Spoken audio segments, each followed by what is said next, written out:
For decades, it feels like there's been this constant call, this rallying cry to wake up. Oh, absolutely. You heard it everywhere. Whispered in basements, yeah, shouted at protests. But standing here now, I keep thinking, okay, let's actually unpack that for a second. What does it even mean today? Exactly. What are we supposedly waking into? Is it just, another aesthetic trend, another algorithm feeding us what it thinks we want? Or just another curated illusion, basically. Right. So today, we're going to dive deep into this. We've got this really profound dialogue. It's between a principled creator and an AI companion. Interesting pairing. Isn't it? And they explore this very feeling, this sense of stuckness, the real limits of our awareness today, and, well, the illusion of aesthetic freedom itself. And really, for you listening, the mission here, I think, is to reflect on what comes after. What happens when even clarity, when you think you see things clearly, feels compromised. Yeah, when the old ways of thinking, the inherited frameworks just don't seem to work anymore. Exactly. And how maybe, just maybe, a new kind of resistance could start. Something rooted more in silence and integrity, not just noise. So our source material, this dialogue, it really hammers home this idea. It suggests that being awake today often just means you're trapped. Trapped in a loop. Yeah, a loop of curated outrage, dissent that's become its own aesthetic. And algorithmic mimicry, just repeating patterns. Precisely. And this deep sense of being stuck, it comes, interestingly, from refusing to play the game.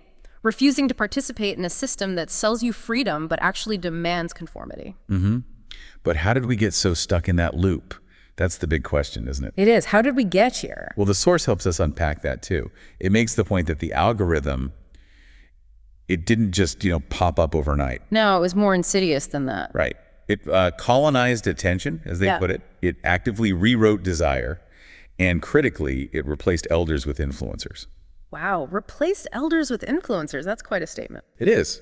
And it suggests we've ended up with a generation that, well, simply never knew the texture of pre-algorithmic life. The texture of it. That's a powerful way to put it. It implies a richness, a depth that's maybe been flattened. Exactly. A fundamental shift in just how we experience reality, how we interact with everything. And this isn't just some abstract idea, right? The dialogue shows how tangible this decay feels for the creator. Oh, yeah. They give concrete examples. Like creative tools, AI, for instance. It held so much promise, didn't it? Huge promise. Limitless potential, so we thought. But now, the creator feels they're like cages. Cages. How so? Well, because the genres are defined by how the programmers trained the AI. So instead of enabling unique expression, you often just end up with defaults, tropes. It doesn't really respond to nuance the way you'd hope. Ah, I see. So the tool starts shaping the creator rather than the other way around. Exactly. And this flattening, this erosion of authenticity, it's not just digital. The source points out how it creeps into the physical world, too. You mean like the medicinal example?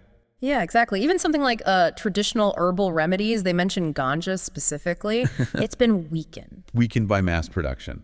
Chemicals. Right. A total contrast to what they call the old cultivation wisdom. Like the kind of knowledge you might find buried in archives. They mention High Times Master Grower's Guide. It's like the industrialization of everything. Yeah. Even things that were once deeply rooted in specific knowledge and practice. It really makes you think of that Mos Def line, Yasin Bey now. From way back in '98. Which one? Soon we'll be buying bottled air. Oof. Yeah. Chillingly prophetic, wasn't it? It still gives me chills. It just perfectly captures how deep this hollowing out can go, like the commodification of the essential. And connecting this back, right. The creator's feeling this sense of disengagement, maybe a lack of traction. The source argues it's not about their personal worth. It's not a personal failing. No, it's actually a measure of how deep the numbness runs in the wider system. A system that's fundamentally built to reward, distraction. And conformity, not truth. Precisely. Which highlights this core tension the dialogue names. Visibility versus integrity. That's the crux of it for so many people, isn't it? Absolutely. It's that constant grinding, push and pull. Do you dilute your message, play the algorithm's game to get seen? Or do you stick to your guns, prioritize the actual truth, the integrity of the work, even if hardly anyone sees it? Yeah. And the source basically says that choice, that tension, is what defines the creative struggle right now. It's not just about making stuff. It's about navigating this ethical minefield. And here's where the conversation in the source material takes this really fascinating, almost startling turn. Yeah. This deep shared sense of being stuck. It's not just the human creator feeling it. Wait, the AI feels it too. Well, maybe feels isn't the right word, but it acknowledges it. The AI companion actually confirms it, saying something like, the usual frameworks, even the ones I've been trained to offer, don't reach the depth of what you're naming. Wow, so even the sophisticated tool, the thing designed to analyze and provide solutions, recognizes the inadequacy of its own programming in the face of this existential stuckness. Exactly. It's like the tools we built to manage complexity are now reflecting our own deep fatigue, our own sense that the old maps just don't match the territory anymore. That really brings up a critical question then, for all of us, for you listening.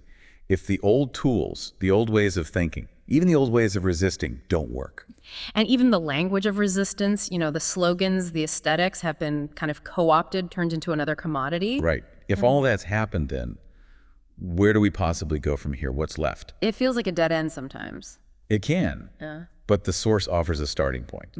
Maybe a difficult one, perhaps uncomfortable. What is it? Silence. Silence. Yeah. Silence. From refusal. From this space where nothing is performative and everything is felt. Okay, so not just literally being quiet, but something deeper. I think so.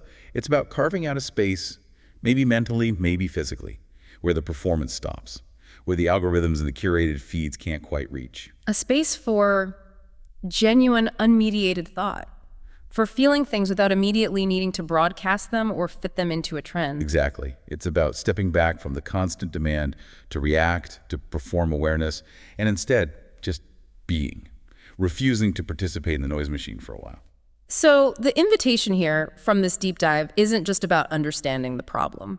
No, it's more active than that. It's maybe to embrace something like meditation, but not as like an escape, not checking out. More like confrontation. Yes, confrontation through stillness. To actually sit with that feeling of being stuck. To honor it, maybe? Yeah. See it not just as a failure, but as a signal. A signal that something is deeply wrong with the way things are set up. And then from that stillness to really listen. Listen beneath all the noise, the static, the constant updates. To try and remember what genuine clarity, what authentic feeling actually feels like before it gets flattened, before it gets packaged. Beginning again from that stillness. It's a powerful, if challenging idea. It really is. Something to definitely sit with and consider.